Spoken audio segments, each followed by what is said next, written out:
ইউনিয়নে একটি করে প্রশিক্ষণ কেন্দ্রের মাধ্যমে আমাদের ভেটেরিনারি অ্যাসোসিয়েশন, যেটা স্টুডেন্ট অ্যাসোসিয়েশন, তারা সেই প্রশিক্ষণটি দিবে।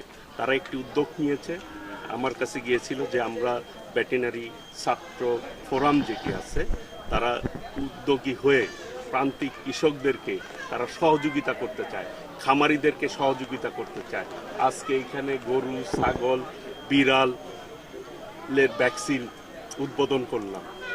আসলেই আমাদের গ্রাম বাংলার, যেটি আমাদের ভারপ্রাপ্ত চেয়ারম্যান দেশনায়ক তারেক রহমান বলেছে, আগামী দিনে বিএনপি যদি আল্লাহ রহমতে জনগণের ভোটে ক্ষমতায় আসতে পারে বা দেশ পরিচালনার দায়িত্ব পায়, তাহলে ফার্মার্স কার্ড করবে কৃষকদের জন্য। সেই ফার্মার্স কার্ডের মাধ্যমে কৃষকরা সমস্ত সেবা তারা পাবে। একদিক দিয়ে কৃষি উৎপাদনের তারা সহযোগিতা পাবে, অন্যদিকে এই কৃষি দ্রব্যগুলি যখন বাজারে বিক্রি করবে তারা যাতে ন্যায্য মূল্য পায় এবং তারা যাতে কৃষি ঋণও পায় স্বল্প সুদে। অনেক খামারিরা বললেন যে আমাদেরকে যদি স্বল্প সুদে ঋণ দেওয়া হয় তাহলে আমরা আরও ভালো করব। আসলে প্রান্তিক পর্যায়ে এই যে সেবাগুলি কিন্তু ইতিপূর্বে কেউ উদ্যোগ নেয় নাই, কেউ দেয়ও নাই।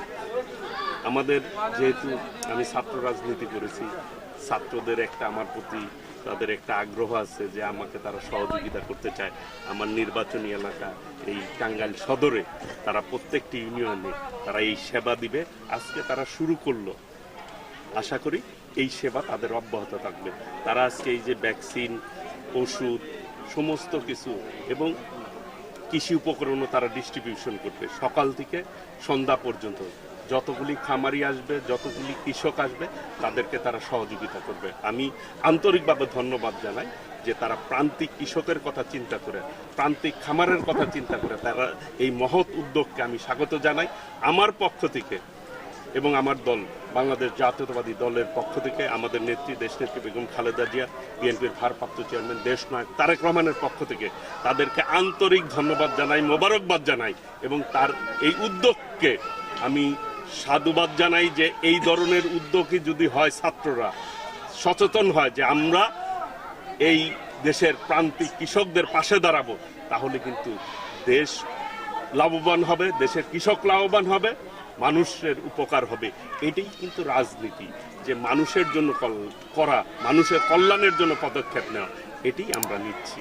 আপনারা দোয়া করবেন আমরা যাতে এই প্রান্তিক কৃষকদের পাশে দাঁড়িয়ে তাদের সহযোগিতা করতে পারি। সকলকে ধন্যবাদ।